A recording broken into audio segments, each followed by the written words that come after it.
everyone, this is Shel C from Paper Octio Studio, and today I'm sharing a abstract mixed media canvas that I made for my best friend. Today's her birthday. Happy birthday, Cindy. This is for her. She picked a word of the year this year because we were talking about it, and I was telling her my word of the year was relax. When you pick a word of the year, it has to kind of play into a lot of different things in your life. In the case of my relax one, it has to do with a lot of different things, like I need to relax and play more in my art.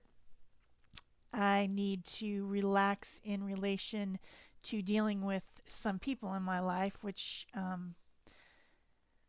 in your family, you've always got some people, and in your friend circle that just get on your nerves slightly, and it's not good for your blood pressure. I just need to relax and deal with those situations as they come. Um, when I don't agree with people, sometimes I get a little bit irritated, and I might be a little bit bossy. So it's just things that you need to work on. I need to take a vacation. Um, But just overall, I need to just calm down. I'm a little bit hyper, need to calm down. So that is my word for this year, and I'm going to work on that this year.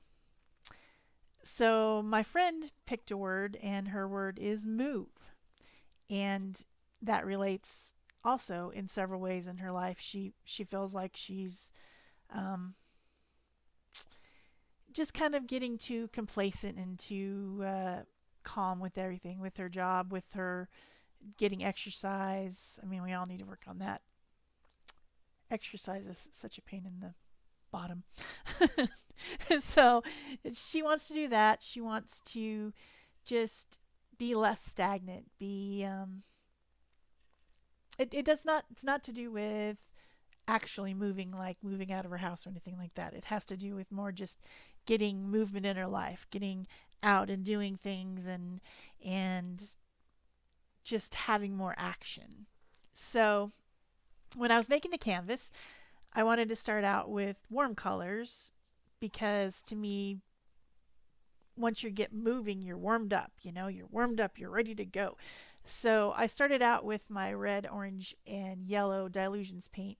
And then I did end up throwing in pink at some point because I decided it wasn't warm enough. And at the very beginning, you might have saw me doing these little weird things with my hands. Apparently, I do a lot of weird things with my hands during my videos, I've been told. Uh, my friend calls them jazz hands, which is kind of funny. I don't really realize I'm doing it, but I was thinking to myself, what does movement look like? And I was kind of thinking of what fishes and eels and things like that do when they're swimming. They're moving, they're going from side to side, and that seemed to convey movement to me. And so I started out with some lines on my canvas that are just kind of like sinuous movement from side to side. And then I followed that with the colors and did kind of that same type of a movement, trying to convey the sense of movement. That's. I mean, what else can I say about that? That's just what I meant. And then I have these. They're called grungeboard letters that I found in my stash. They're from Tim Holtz alterations. Tim Holtz alterations, I think it's called. And I picked the words the letters that spell move. I don't like grungeboard. It's not chipboard. I thought it was chipboard, but it's not. It's too uh, floppy, and I had a hard time gluing it to my canvas because it kept wanting to come up because it's not rigid in the way that chipboard is. So I was kind of irritated by it, but it ended up working out in the end. So then I went looked for some papers, and I've got this one is a painted paper that has some metallics on it. That one is something that I received from someone else. I think it's a painted paper, and then they used probably a stylus or the end of a paintbrush to make some circular motions in it. This one is a jelly print on cardstock that I made when I was messing around with the using the styrofoam to do printing on my jelly plate. That one is too. And so is this one. I was mostly just looking at color, and then also did the print have any type of movement in it. That one was done with a stencil. I remember I had a stencil play day one day. This one was sent to me by somebody. Very pretty red, kind of a dark red. So all I'm doing is I'm using a piece of glass, which is what I use with my jelly plate, underneath, and then I'm using a X-Acto knife to just cut again those sinuous lines back and forth, and trying to make myself some collage elements. This one was also sent to me by somebody. That's a very pretty teal color. I think it's a jelly print. Now these last few are from Carolyn Dube's class. She has a free class that you can take that has to do with making a journal out of cardboard. And she gives you a bunch of printouts. And what all she did was just, when she has something pretty, and this is so smart. I wished I would remember to do this. When she's got something pretty that she likes, she scans it. And then she just keeps a digital file, and then she can go and use it later in another project. And she's got the most brilliant colors. She loves to do color. And those were pieces that were in a stack because I haven't made my cardboard journal or even finished the class. So I have so many things going on, and I want to finish that class. It looks really fun, but I haven't done it. But I do have the printouts, and so I decided to use a few of those in my project. Then I got out a few stencils. This one is hand cut. I cut it out with basically what's a wood burning tool. And when I very first started doing mixed media, I wanted some stencils and I didn't have any money, and so I just used inexpensive dividers, plastic dividers from the dollar store. You get like 10 of them in a pack for $1. And then I used my wood burning tool to cut. So I would make a design, draw a design on a piece of paper, and then put it under because the plastic is clear, and then just go over it with my wood burning tool and cut out the stencils. This is the same thing, and this one has paint all over it. And you can see me picking some of the paint off because it's got stuck because the other paint underneath isn't very dry. Although I did dry it with my heat tool, but it's not very dry.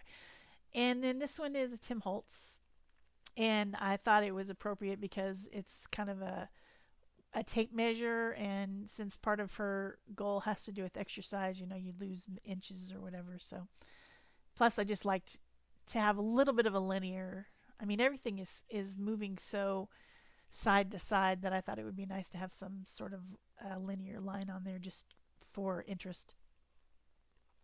So I was stenciling all that with white gesso and a cosmetic sponge, and then I'm going to dry again. And now I'm taking all my little pieces, and at the moment I'm just laying them out. But I'm going to obviously collage them on, and I'm using Perfect Paper Adhesive to do this, PPA. And I'm really just globbing it on there. It's kind of interesting. It has almost a reflective quality to it. I haven't used this glue very much, but I'm going to use it up before I buy any more matte medium. And so it's supposed to be matte, but it has this strange reflective stuff in it, almost like iridescent, but it dries clear when you put it on. It's weird. So that's the reason that it's really reflecting right there in the middle off my light. But this is an organic process. I kind of lay one down. I decide what it, is it going in the right direction, and I'm cutting the ends off of some of them because the white is showing on the jelly prints. And of course I have different types of paper. Like this one is cardstock, which doesn't want to lay down as much, and I have to keep putting more glue on it. And then some of them are deli paper, and then some of them are printer paper, printed with my inkjet, the ones that are from Carolyn Dube designs. And so I just have to keep working with them. That one's cardstock too. The cardstock ones give me a little bit of a hard time because the glue that I'm using is not a paste. I could have switched back and forth and used a paste glue on the thicker ones and the liquid glue on the other ones, but I didn't want to do that, so that just sounded too hard. So I just kept pressing them down with my fingers. And I think at this point we speeded up to super speed. I did want some contrasting colors, and that teal one is very much a contrast and a very cool color in comparison to the mostly warm colors that I'm doing. But you need visual interest, so you don't want to continue just doing all warm colors. So there are some cooler colors in there as well. This is fun. I love this canvas. I wished I could have kept it, but it was a gift. So it went away. And also, that's not my word. My word is relax, and this is definitely not a relaxing canvas. This one is full of movement, and you know, it feels like dancing and wiggling and getting your groove on. To me, anyway. I hope that that's what everyone else sees. So when I glued on the little grungeboard letters, I of course didn't want them to be straight either, because they're wiggling and they're dancing and they're moving and they're getting, you know, they're moving around. So I made them very crooked on purpose. And then I let this dry. Oh wait, I decided I needed a couple more down nearer the words. So I just picked up one of those pieces and I just used the scissors to cut along the curvy line that was already there from when I had sliced it, and added a few more because there was nothing around the word. They were all on the other side. I just thought they needed to have a little bit more down there by them. Having trouble figuring out where to put that one. Auditioning it everywhere. I finally decided to put it at the bottom. And there's a whole bunch of wet glue on there, so I don't have to put glue on underneath every single time. Also, I did want to mention that I prefer to have my designs go all the way around the edge of my wrapped canvas. Some people just do the design on the top and then they paint the edges black or gold or something like that, which is perfectly cool as well. I just prefer to have my design continue. Then it makes these really easy to hang up. You just put up basically a thumbtack, and they're very light, so you can just hang it right on the wall. So that's the way I like to do it. I do that with all my collage canvases and everything, is continue the color or the design or the paper around the edges. And you saw me doing that through the whole thing. So then I put a layer of glue all over everything so that everything would have the same finish. When I painted my letters, they were done with black gesso, which is extremely matte.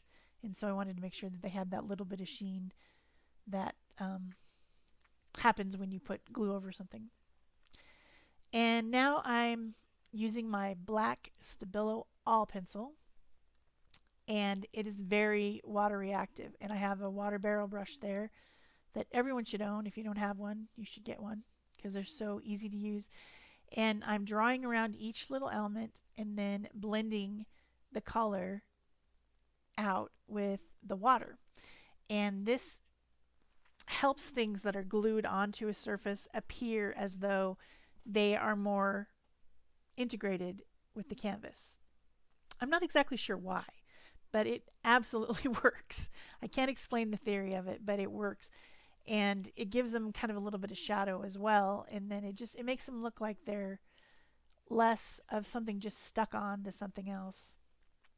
So this is a technique that I use all the time when I'm doing collage and paper piecing and stuff like that, all the time.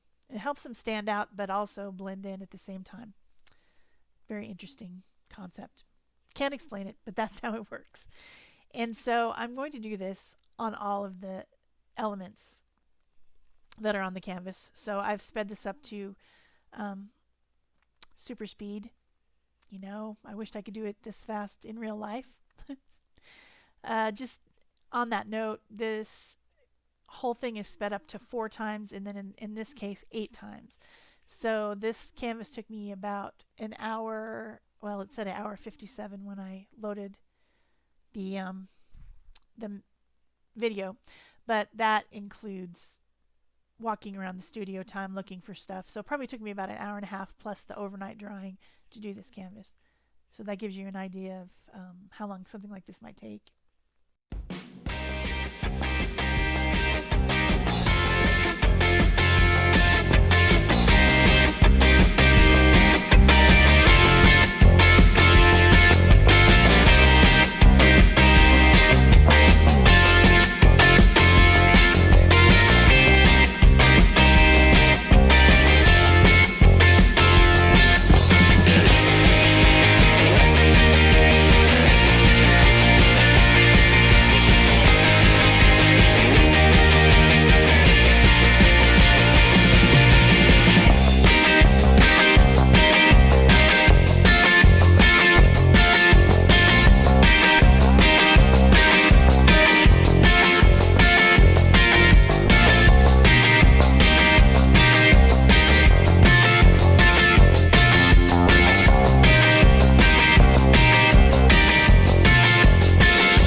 So I'm just about done with this, but I did want to point out that for around the letters where the grunge board is sticking out, I'm just touching the end of my water barrel brush to my pencil instead of trying to get the pencil in there, because I couldn't have gotten it close enough and it would have made the black lines way too far out from the letters. So that's another thing that you can do when you want to apply color, is you can just take it right from the lead. And then at the very last I found one that I had missed at the top. Now I'm adding white highlights and blending with my finger, and that's my white fine tip Posca pen. Works really great, writes over acrylic and glue and everything, so it's a favorite. And I'm just touching it to the grunge letters and then touching my finger just to blend it a little bit. And then I'm going to go around on the, let's see, that would be the left side of each of my squiggle thingies, and add a white highlight with the pen as well. This goes a lot quicker than doing the shadows, because the shadows were all the way around, plus I had to blend. The highlight, super fast, especially when it's speeded up at 4 times. Super fast. So I hope you've enjoyed this project. I'm almost done now, and I really like it. I might end up making something like this for myself, and I'm very proud of it. So I hope everyone else likes it too. If you did, of course, there's always the same old words. Please like, comment, subscribe, and share. When you do those things, it helps me out, because it tells YouTube that you liked it and that they should share it with other people so that they might want to watch it, and then that increases the views and helps me out. So if you did like it, please do that. Of course, at the end here, I'm using my fan brush with some DecoArt media paint to make black and white splatters. And here's your close-ups. I hope you enjoyed everything. Thanks. Bye-bye.